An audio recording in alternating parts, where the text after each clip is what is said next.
안녕하세요, 도자기입니다. 오늘은 제가 이번 주에 읽은 책이자 또 러시아 희극 그리고 오페라 중에서 가장 좋아하는 작품을 하나 소개해 드리려고 해요. 바로 이 책을 읽었습니다. 지금 북커버 때문에 어떤 책인지가 안 보이시죠? 저희 지금 바로 푸슈킨 선집 그 중에서 희곡 서사시를 모은 작품이에요. 대표적으로는 보리스 고드노프와 그 다음에 그 외에 여러 가지 희곡들이 들어있습니다. 그래서 오늘 제가 설명해 드리려고 하는 작품이 바로 첫 번째에 실린 희곡인 보리스 고드노프예요. 이 보리스 고드노프는 실제로 러시아의 그 역사를 배경으로 만들어진 희곡이고요. 푸슈킨이 희곡을 쓰고 그걸 원작으로 해서 무소르그스키라는 러시아의 작곡가가 또 오페라를 만들었습니다. 그래서 그 오페라 앨범도 제가 이렇게 가지고 있어요. 제가 정말 좋아하는 오페라입니다. 이 보리스 고드노프가 어떤 내용이냐면요. 일단 보리스 고드노프는 러시아의 황제예요. 그런데 그는 황제가 되기 전에 이반 4세라고 굉장히 유명한 이반 뇌제라고 불리는 황제가 있거든요. 좀 잔혹한 통치로 유명했던 황제.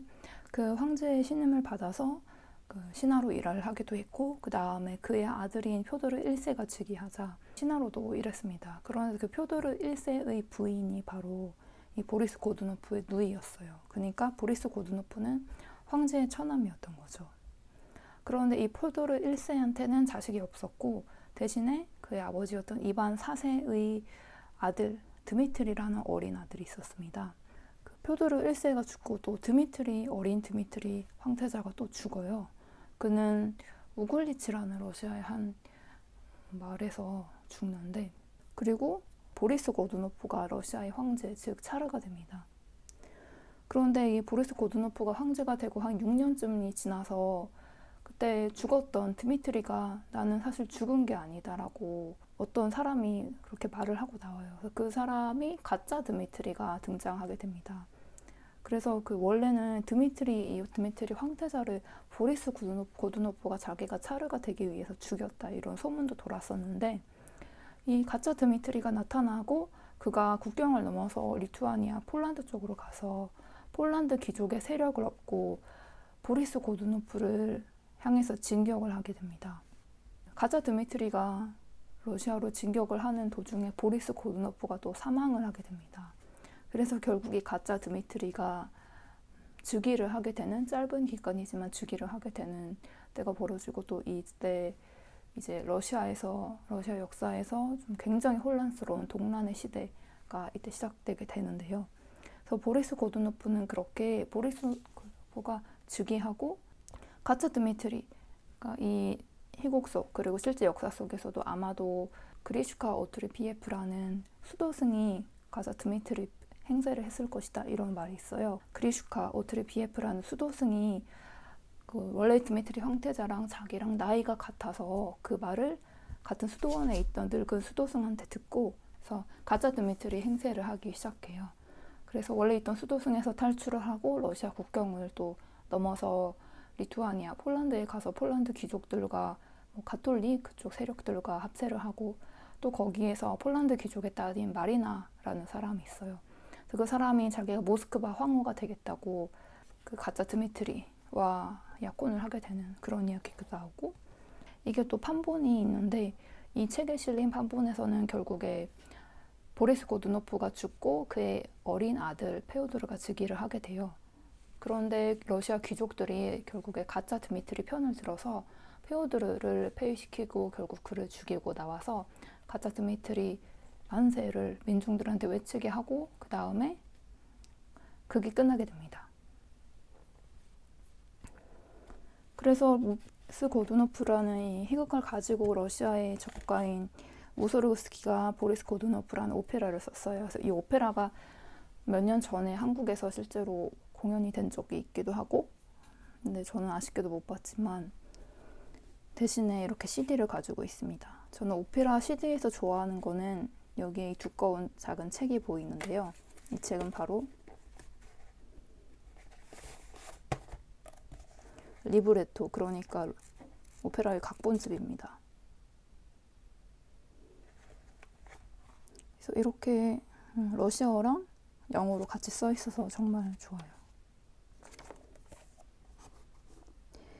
이 무소르그스키 오페라도 처음에 오페라를 쓰고 나서 검열을 받는데, 그 검열을 받을 때 지적을 받았던 점이 일단 오페라가 너무 어둡다, 프리마돈나, 그러니까 여주인공 역할이 없다, 그런 내용이었어요. 그래서 아까 말씀드렸던 폴란드 귀족의 딸인 마리나의 존재를 대폭 등장시키고, 그 다음에 이 폴란드 귀족과 다짜 드미트리가 모스크바로 진격하기 전에 그 폴란드의 춤인 폴로네이즈를 추고 부르면서 모스크바로 쳐들어가서 보리스 고두노프를 끌어내자, 이런 노래를 부르는 장면이 있어요. 그 장면이 검열 이후에 추가가 되었는데 제가 또 그 장면을 좋아합니다. 그래서 보리스 고두노프 이야기는 여기까지고요. 그 다음에 제가 또 이 책에 나왔던 작품 중에 좋아하는 작품은 서사시 청동기사입니다.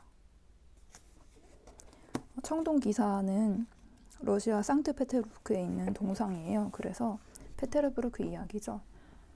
상트페테르부르크는 원래 늪지대였는데요. 이 늪지대에 유명한 표트르 대제가 여기 도시를 세워라, 그래서 도시가 세워졌어요. 당연히 그 과정에서 많은 인력과 그 다음에 자원이 들어가겠죠. 뿐만 아니라 1824년에 이 상트페테르부르크에서 거대한 홍수가 일어나서 많은 사람이 죽거나 다치는데요. 그 홍수를 이 서사시는 배경으로 하고 있습니다. 주인공이 예브겐이라는 젊은 청년이 있는데요. 그 청년은 강 건너편에 자기가 사랑하는 연인이 있어요. 그 연인과 결혼을 할 생각을 하고 살고 있는데 홍수가 난 거죠. 그래서 그 연인이 살던 강가의 오두막집이 휩쓸려 내려가고 연인도 결국 죽습니다. 그래서 예브겐이가 그 사실을 알고 슬퍼하다가 결국에 미치게 되는데요. 그러다가 네바 강변에 있는 표트르 대제의 청동 기마상을 발견합니다. 그래서 에브게니는 이 청동 기마상을 보고 상트페테르부르크 세운 사람이 당신이고, 그래서 내가 사랑하는 사람이 이 도시에서 홍수가 나서 죽었다, 이렇게 원망을 하며 손을 불끈 쥐는데, 그 순간 청동 기마상이 움직여서 그 도망치는 예브게니의 뒤를 말발굽 소리를 달그닥 달그닥 내면서 따라다니는, 그래서 결국에 예브게니 또한 미치고 죽게 되는 그런 서사시입니다. 그래서 이 청동 기마상은 발레로도 만들어졌어요. 그래서 러시아의 작곡가인 글리에르가 만든 음악으로 발레가 만들어졌는데요. 작년에 코로나로 락다운이 되면서 한국도 그렇고 러시아의 많은 마린스크 극장이나 볼쇼이 극장에서도 유튜브로 이전에 했던 작품의 영상을 스트리밍을 했습니다.